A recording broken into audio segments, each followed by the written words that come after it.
Tesla's big layoffs have been hitting everyone really hard, especially in Germany, or rather, maybe not especially in Germany. That's what we're going to discuss today. I'm here with my good friend Jan from Tesla Fix. He'll be joining us. I'm Brian. Welcome to Futuraza.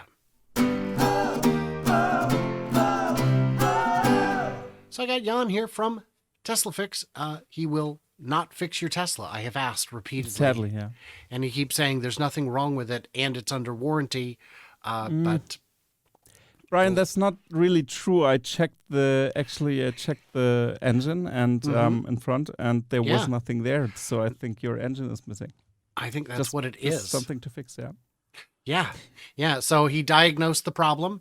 Not what I thought it was. Very good. Hey, check this out. We've got this slide here. Tesla's targeting about 400 voluntary job cuts in Germany. Oh, that's interesting. What do you make of that? So, let's talk about the job cuts, because at first we had a report that Tesla will be cutting. What was it? I think the number was 4,000 or something like that. I think I saw the Spiegel saying 3,000. 3,000 it was, yeah. And it turned out it was like 300 actually. So, and 300 not workers from Tesla, but contractors, yeah. For example, VW already cut, I think alone last year, 2 times they cut around 400 workers, like temporary workers. So, yeah, I don't know. Yeah. That's not news, I would say. So this is not super surprising to me because, and we're not planning to cut production. A lot of the cuts we've seen at other locations were for, a lot of them were white collar jobs. We know that the advertising department was 40 people strong. And I say strong, but the ads were not 40 people strong. Those were 40 weak people making pretty good ads. They were pretty good, but they lacked a vision. And I feel like you could have gotten better ads from just hiring a company to do the ads for you. We know that certain parts of engineering have been shifted. And we know that if there's going to be retooling to build the compact, the intermediate compact, that that some production is not necessarily needed in some places. But I haven't seen any indication that would lead me to conclude that the factory in Berlin would need big layoffs. What do you think of that? Yeah, I don't see anything like this indicated here as well. And cutting temp workers is super common in the industry, especially in the 300 numbers or 400 numbers, around that ballpark. So that's pretty common. And like I said, it's already happening. And I think this is kind of a nothing burger, more or less. Trimming 3%-ish. Yeah, it's less than 3% of the staff, and they were all, as the article said, temporary workers. It doesn't give me any concern. How have sales been doing lately? The sales were, I think, down a bit. Okay. Was it like that? I don't recall the Berlin numbers off the top of my head. The sales numbers were down a bit, I think, because the incentive was cut.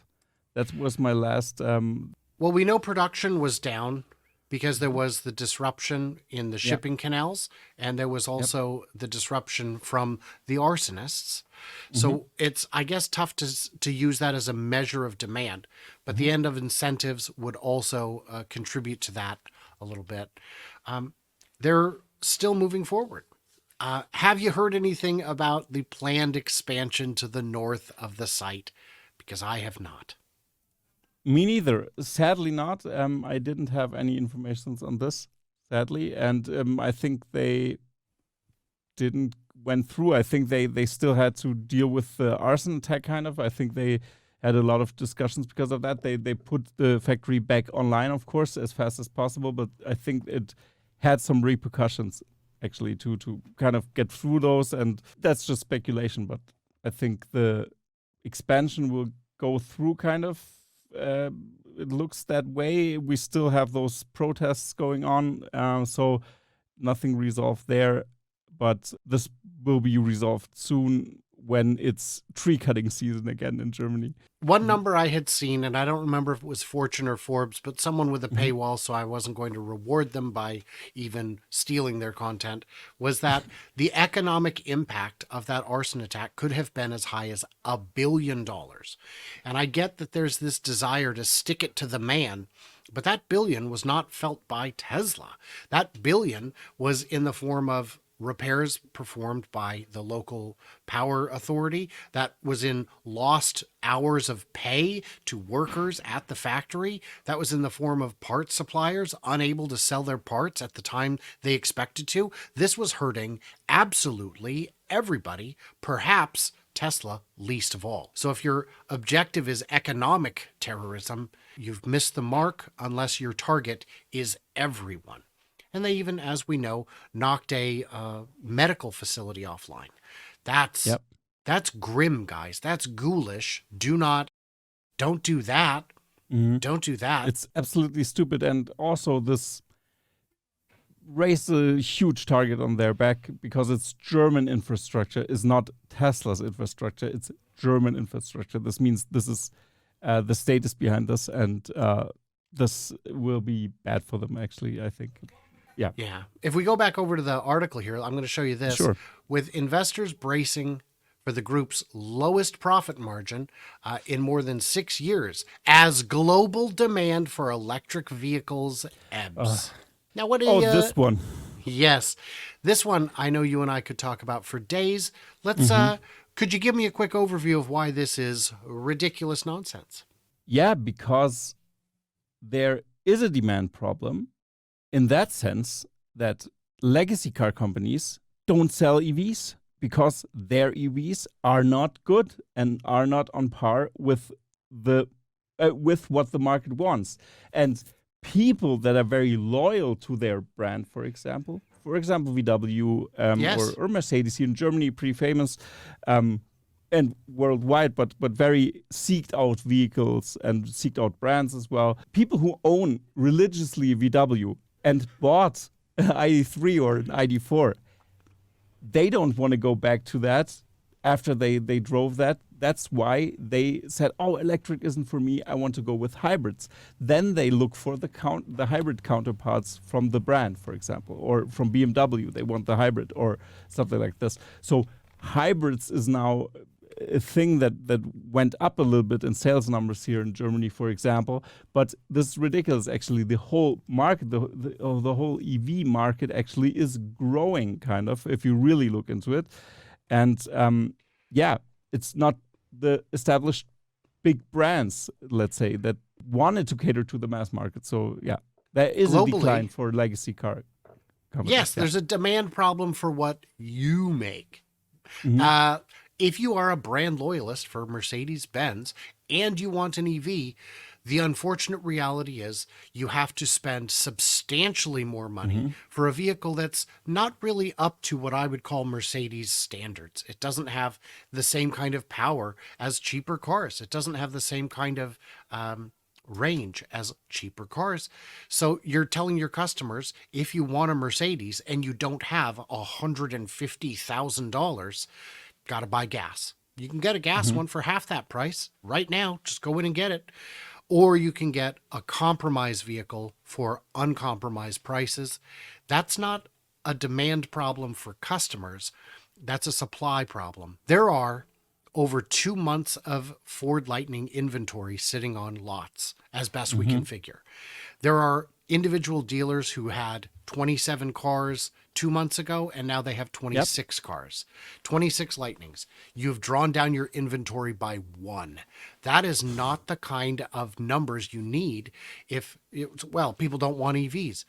Hey man, there's a big backlog of orders for a particular EV truck. It just ain't yours. And the one that's got the backlog is more expensive than yours.